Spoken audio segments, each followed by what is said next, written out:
Mereka menyebutnya fantasi, tapi bagi korban, itu bukan fantasi, melainkan trauma, luka, seumur. Insest bukan rahasia keluarga, tapi kejahatan. Parahnya lagi, ia kini jadi konsumsi publik, bahkan dirayakan di ruang terbuka. Rumah yang seharusnya aman, justru menjadi ancaman. Bagaimana fantasi sedarah bisa tumbuh, disebarkan, bahkan dirayakan di tengah masyarakat?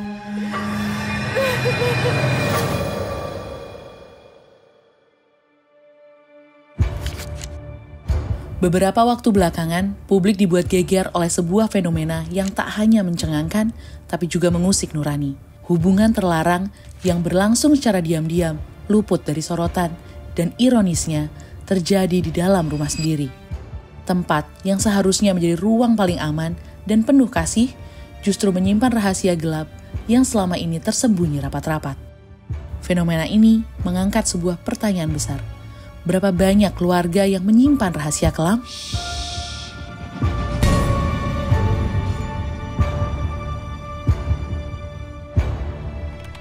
Reynaldi dan Najma Hamidah adalah kakak beradik asal Medan, Sumatera Utara. Pada 9 Mei lalu, keduanya ditangkap setelah diduga membuang mayat bayi hasil hubungan insest menggunakan jasa ojek online. Meski tak tinggal serumah, keduanya mengaku menjalin hubungan asmara dan kerap berhubungan badan. Najma diketahui bekerja sebagai pekerja seks komersial. Polisi masih menunggu hasil tes DNA untuk memastikan siapa ayah biologis dari sang bayi. Ia hamil sejak Januari 2025 dan melahirkan prematur pada 3 Mei. 4 hari kemudian, sang bayi sakit hingga meninggal. Pada 8 Mei, jasad bayi itu dibuang menggunakan layanan ojek online oleh ibunya bersama pamannya yang diduga sekaligus ayahnya. Tak berselang lama, media sosial kembali digegerkan dengan terbongkarnya grup Facebook beranggotakan puluhan ribu orang bernama Fantasi Sedarah. Wadah para predator seksual mengglorifikasi insest sebagai fantasi hingga candaan. Pada 21 Mei 2025, Direktorat Tindak Pidana Siber Bareskrim bersama Polda Metro Jaya membongkar grup Fantasi Sedarah dan Sukaduka. 6 tersangka ditangkap dari berbagai wilayah di Jawa dan Sumatera. Tersangka DK, anggota grup Fantasi Sedarah, ditangkap 17 Mei di Jawa Barat. Menggunakan akun Facebook Alessa Bavon dan Ranta Talisa, DK menjual konten pornografi anak demi keuntungan pribadi. Tersangka MR, pemilik akun Facebook Nanda Krisya, ditangkap 19 Mei 2025 di Jawa Barat. Ia merupakan admin sekaligus pembuat grup Fantasi Sedarah sejak Agustus 2024. Motifnya adalah kepuasan pribadi dan berbagi konten dengan anggota grup. Tersangka KA, pemilik akun Facebook Temon-Temon, ditangkap pada 19 Mei 2025 di Jawa Barat. Ia dikenal sebagai anggota aktif dan kontributor konten di grup Facebook Sukaduka. Tersangka MS dengan akun Facebook Mas Bro ditangkap pada 19 Mei 2025 di Jawa Tengah. Ia merupakan anggota aktif dan kontributor di grup Fantasi Sedarah. Tersangka MA, pemilik akun Facebook Raja Wali, ditangkap pada 20 Mei 2025 di Lampung. Ia merupakan anggota aktif dan kontributor di grup Fantasi Sedarah. Tersangka MJ, pemilik akun Facebook Lukas, ditangkap pada 19 Mei 2025 di Bengkulu. Ia merupakan anggota aktif dan kontributor di grup Fantasi Sedarah. Sebelum penangkapan, Kementerian Komunikasi dan Digital atau Komdigi lebih dulu memblokir 6 grup Facebook bertema insest yang terbukti menyebarkan konten menyimpang. Dirjen Pengawasan Ruang Digital Alexander Sabar menyebut pihaknya telah bekerja sama dengan Meta untuk pemblokiran grup dan pelacakan akun. Nah, jadi bersama-sama Komdigi melakukan penelusuran lebih lanjut, aparat penegak hukum melakukan penelusuran lebih lanjut untuk mencari siapa orangnya, dan Meta juga melakukan tindak lanjut dari apa yang kita minta untuk di take down dan sekaligus juga melakukan penelusuran di internal Meta sendiri untuk FB. Nah, begitu kita dapatkan itu, hari pertama itu langsung 6 ya, kita 7 langsung 6 ya, ada 6 langsung konten yang serupa yang kita minta untuk ditindaklanjuti oleh Meta, dan itu juga langsung ditindaklanjuti oleh teman-teman aparat penegak hukum. Pada 23 Mei, tim Komdigi berhasil mengidentifikasi dan menindak total 159 konten terkait incest. Konten ini mencakup grup, akun, dan unggahan individual. Di Twitter, terdeteksi 17 akun aktif menyebarkan konten serupa. Untuk kasus darurat seperti ini, platform hanya diberi waktu 4 jam untuk menindak. Jika tidak, teguran akan dikirim. Dan bila tak dipatuhi, akses ke platform bisa diputus.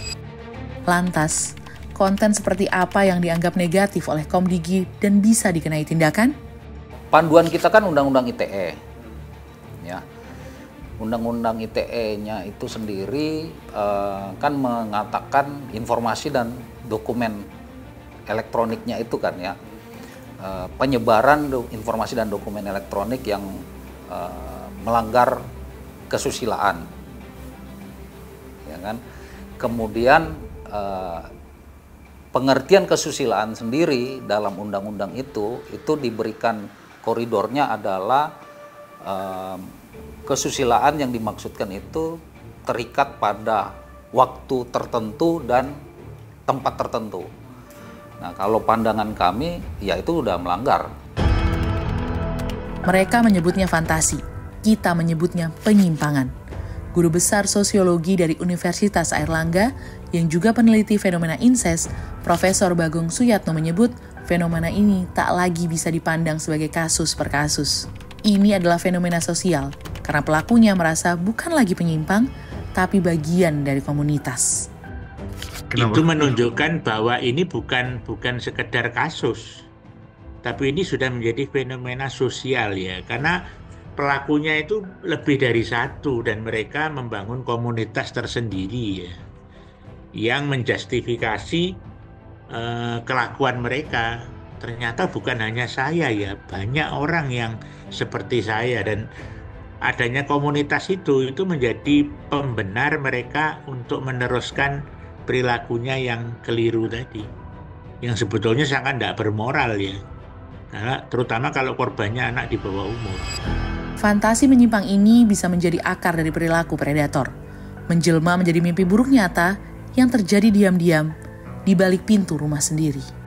Menurut Profesor Bagong, ada beberapa faktor yang melatar belakangi incest, di antaranya rasa aman bagi pelaku karena korban mudah dikontrol dan trauma masa lalu yang mempengaruhi orientasi seksual menyimpang.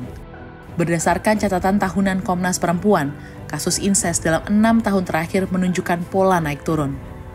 Komnas Perempuan menyebut incest sebagai fenomena gunung es. Apa yang terlihat hanyalah sebagian kecil dari kenyataan yang tak pernah terungkap. Ini termasuk kekerasan seksual di ranah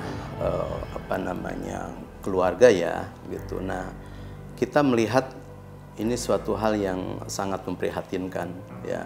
Kita mengecam tentunya Komnas Perempuan atas kejadian ini, karena keluarga yang mestinya menjadi ruang pertama paling aman untuk anak perempuan, terutama juga bagi perempuan tentunya. Nah, ini malah menjadi sesuatu yang tidak aman begitu. Malah memberikan ruang kepada yang lain begitu untuk melakukan hal-hal yang semestinya tidak terjadi. Kementerian Pemberdayaan Perempuan dan Perlindungan Anak atau Kemen PPPA menyebut data kekerasan seksual sangat sulit dikumpulkan karena dianggap aib dan urusan privat. Karena kekerasan itu prinsipnya dia iceberg, gunung es. Jadi sulit sebenarnya untuk mengidentifikasi kekerasan yang terjadi di masyarakat, untuk melihat gambaran gunung es. Karena pada dasarnya kekerasan itu disembunyikan. Kekerasan itu sebenarnya aib gitu kan, yang nggak bisa diceritakan, dan urusan rumah tangga itu adalah privacy, privat, dimana keluarga nggak mau orang di luar keluarga itu tahu gitu apa yang terjadi di dalam keluarga. Jadi karena itulah maka data kekerasan itu data yang sulit sekali dicarinya. Nah, karena itulah maka pelaksanaan survei itu juga tidak bisa langsung gitu.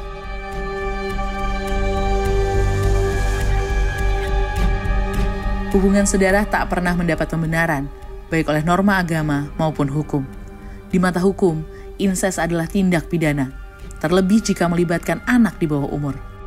Ketentuan tersebut tercantum dalam sejumlah regulasi seperti KUHP, Undang-Undang Perlindungan Anak Nomor 35 Tahun 2014, serta Undang-Undang Tindak Pidana Kekerasan Seksual atau UU TPKS. Jika korbannya orang dewasa, pelaku dapat dijerat pasal 285 KUHP tentang pemerkosaan. Pernikahan sedara juga dilarang dalam Undang-Undang Perkawinan Nomor 16 Tahun 2019. Namun, hukum tidak bisa bekerja sendirian. Komisi Perlindungan Anak Indonesia menekankan pentingnya deteksi dini karena banyak korban berada dalam posisi lemah, tak berdaya, dan dibungkam. Yang jelas harus speak out. Keluarga harus berani speak out kalau ada kasus kekerasan, apalagi kekerasan seksual gitu ya, di rumah tangganya, di keluarganya. Ya speak out itu kan mungkin kalau nggak berani atau mungkin nggak punya aksesnya untuk bisa lapor langsung ke kepolisian, itu kan bisa mungkin ke guru atau ke tetangga atau ke keluarga, ya keluarga lain yang dianggap dipercaya, yang dia punya trust gitu ya, untuk menyampaikan dan kemudian bisa membantu untuk bagaimana keluar dari situasi itu.